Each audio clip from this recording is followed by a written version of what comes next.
नमस्कार दोस्तों, कैसे हैं आप लोग। मैं शिवाजी स्वागत करता हूं आप लोगों को मेरे इस यूट्यूब चैनल में। दोस्तों, आज मैं आप लोगों के लिए लेकर आया हूं क्लास 10th की 25 वीवीआई ऑब्जेक्टिव क्वेश्चन, जो कि हिंदी में से है। अगर आप 2025 में 10वीं की एग्ज़ाम देने वाले हैं, बोर्ड एग्ज़ाम, तो ये वीडियो आपके लिए बहुत ही महत्वपूर्ण साबित होने वाला है। प्लीज़ आप इसको लास्ट तक देखिए। इस वीडियो में से 5 से 7 क्वेश्चन आपको डायरेक्ट एग्जाम में देखने को मिलेंगे। जी हाँ दोस्तों, 5 से 7 क्वेश्चन आपको फिक्स एग्जाम में देखने को मिलेंगे। तो चलिए स्टार्ट करते हैं। पहला क्वेश्चन देखिए, बस लास्ट तक आप जुड़े रहिए।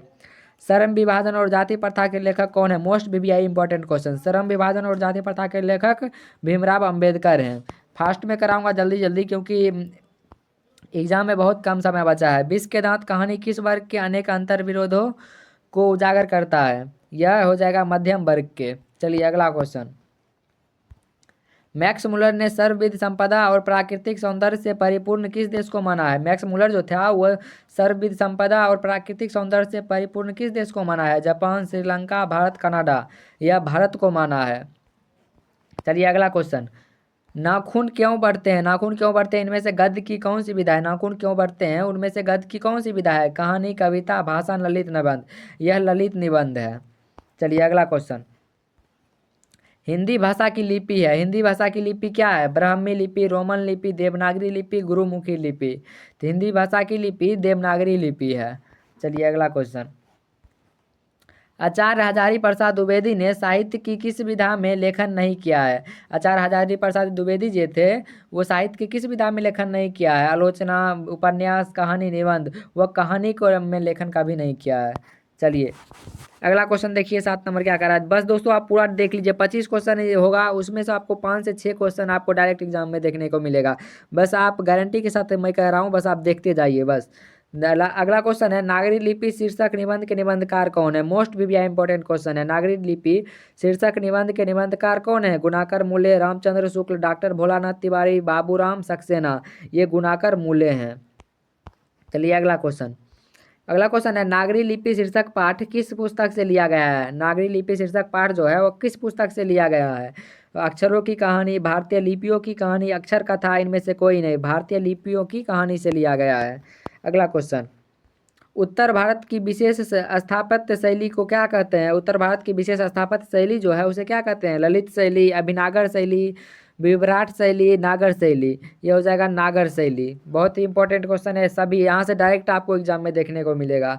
बहादुर शीर्षक कहानी के कहानीकार कौन है? बहादुर शीर्षक जो है उस कहानी के कहानीकार कौन है? वो है अमरकांत हैं। चलिए अगला क्वेश्चन। कौन हल्ला कर बाढ़ से सबको सचेत कर रहे थे? कौन हल्ला करके बाढ़ से सबसे को सचेत कर रहे थे? चंद्रा, गुणनिधि, अच्युत, शंकरा, मकरा। इनमें से सभी जो है हल्ला करके बाढ़ की जो आ रहा था उसके लिए सबको सचेत कर रहे थे। चलिए अगला क्वेश्चन।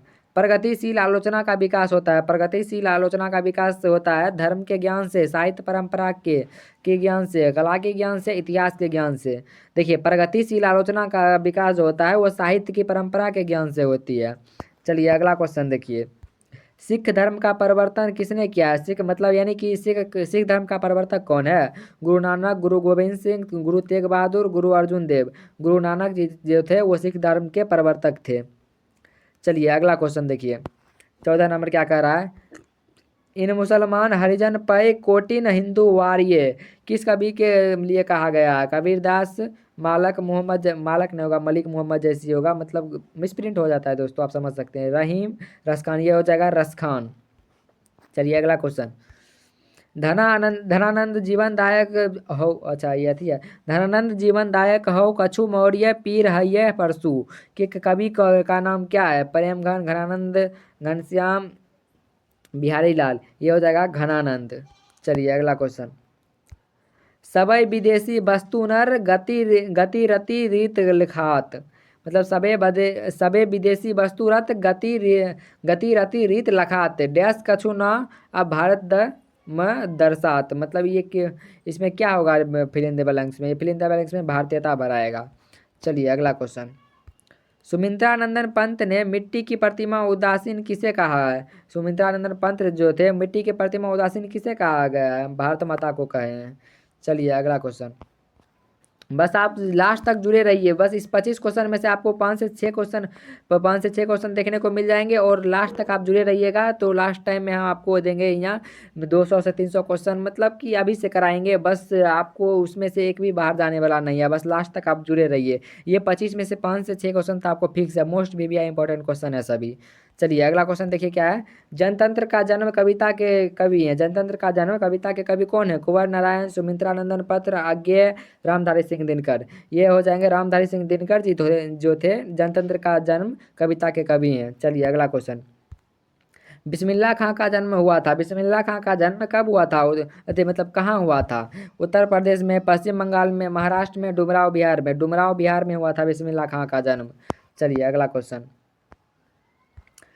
रसूलन बाई थी। रसूलन बाई क्या थी? नर्तकी, गायिका, कवित्री, लेखिका। रसूलन बाई जो थी वह गायिका थी।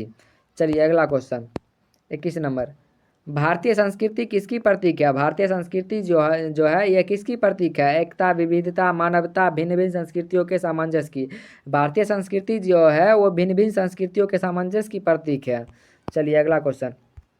गांधी जी के अनुसार शिक्षा सहायक होती है। गांधी जी के अनुसार शिक्षा सहायक होती है शरीर के विकास में, बुद्धि के विकास में, शरीर, बुद्धि और आत्मा के विकास में, आत्मा के विकास में। ये तीनों में, शरीर, बुद्धि और आत्मा के विकास में होती है शिक्षा सहायक। चलिए अगला क्वेश्चन। गुरु नानक की मृत्यु कब हुई? गुरु नानक की मृत्यु कब हुई? 1540 ईस्वी में, 1560 में, 1539 में, 1565 में। तो गुरु नानक की मृत्यु जो हुई थी वह 1539 में हुई थी। चलिए अगला क्वेश्चन। कौन सी कृति रसखान की नहीं है? इसमें इनमें से कौन सी कृति रसखान की नहीं है? प्रेम फुलवारी, प्रेम वाटिका, अष्टयाम, सुजान, रसखान। इसमें जो प्रेम फुलवारी है वह रसखान की द्वारा लिखित नहीं है। चलिए ये लास्ट क्वेश्चन है, लेकिन दोस्तों आप इसमें से 5 से 6 क्वेश्चन तो आपको डायरेक्ट देखने को मिलेगा ही, लेकिन आप चैनल को सब्सक्राइब जरूर कर ले, क्योंकि मतलब आगे मैं इसी तरह के वीडियो लेके आने वाला हूँ जिसमें से 5 5 क्वेश्चन आपको कवर कराते कराते आपको यानी कि 200 से 300 क्वेश्चन आपको दूंगा, जिसमें से आपको सभी क्वेश्चन यहाँ उसी में से आएंगे, उससे बाहर जाने वाला ही नहीं है। बस आप एक बार ट्रस्ट करके सब्सक्राइब कर लीजिए और वीडियो को लाइक कर दीजिए। चलिए मगम्मा क्या बेचती थी? मगम्मा क्या बेचती थी? मगम्मा दही बेचती थी। यह रहा आज का बिल 25 वीवीआई इंपॉर्टेंट क्वेश्चन। चलिए थैंक यू, जय हिंद, जय भारत। चैनल को सब्सक्राइब जरूर कर लीजिएगा।